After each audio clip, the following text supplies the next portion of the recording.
Okay, students, Miss Briggs here. I'm going to show you guys how to create a simple double exposure kind of like this. Double exposures are two photos layered together in Photoshop.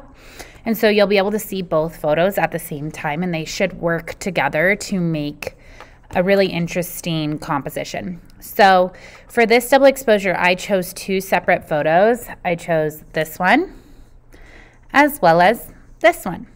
And I'm going to put both of them together. You begin by opening up both of your images in Photoshop, and you're going to put the photograph of the most meaning and importance on the bottom layer. This photograph won't be able to be moved or like adjusted very much, so that's why I put the flowers over top, because I want to be able to move them around and twist them and stuff like that. So it's my like accent top layer.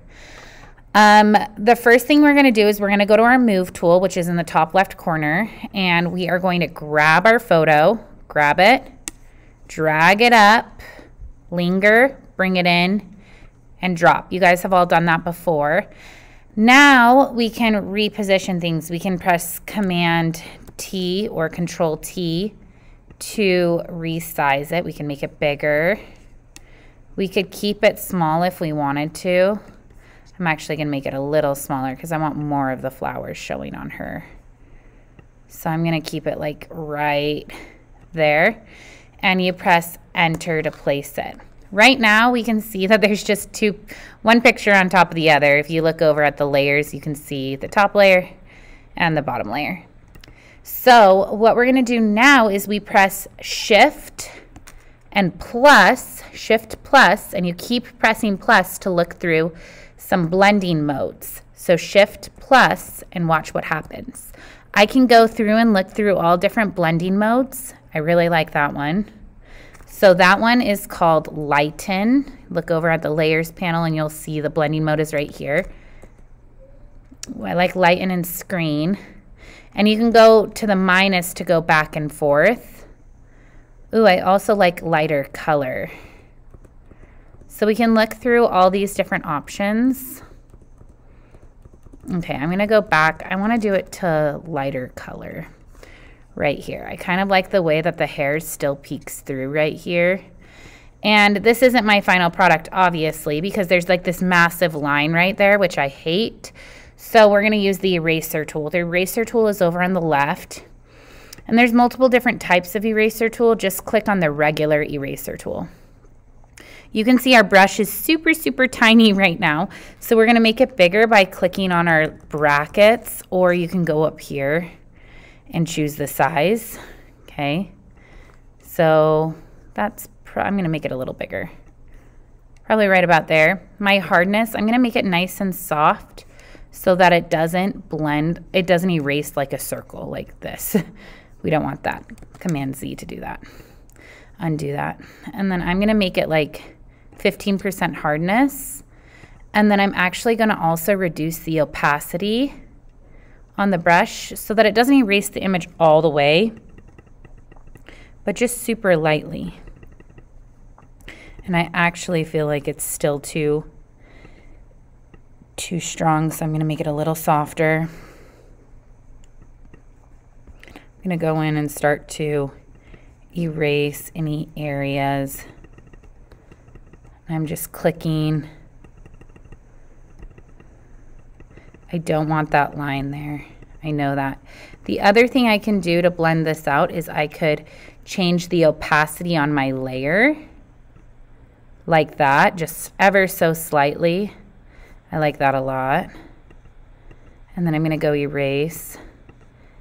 I really don't want her face covered, so I'm going to go erase on her face. I'm going to make my brush even bigger. Keep going in. I want this to look as natural as possible. I like the kind of cloudy feel right here, but I just don't want it to be the only thing showing. I still want to see her hair. So I like that right now where it's at, I think. And then the other tool you can use is you can use the stamp tool, which is awesome. So let me show you the stamp tool. The way the stamp tool works, sorry. The way the stamp tool works is you can select your top layer and you're going to choose an area to take a sample from. So I'm going to take a sample of these flowers, and you press Alt, click to take the sample. Alt, click to take a sample, and you see that it turns into a target. So click where you want to take the sample from, and then you can place that sample anywhere else, okay? So I'm going to place that sample over here to get more of that showing up over here. I'm going to take a sample, Alt-click of this cloudiness, kind of place some of it right there just to make it tie together. I could Alt-click, take more of this here and add some there if I wanted to. When you're placing it, you should be able to see, Alt-click, that there's a plus sign down below telling you where the sample is coming from. So we could technically put her whole face in flowers, but I don't really want that, so I'm not going to worry about that. I could create a new layer by clicking on this plus, and I could take a sample from this layer, Alt-click, and place it on this layer. It doesn't work very well on this because the white background, it doesn't show through very much. But, oh wait, sorry, I put that on the wrong layer. So I need to take a sample from this layer, Alt-click, and place it on the second layer. So I need to be clicked on the second layer. So I could technically go and add some of that picture really lightly if I wanted to, and then go erase lines. I could add some of that texture in the background if I wanted to.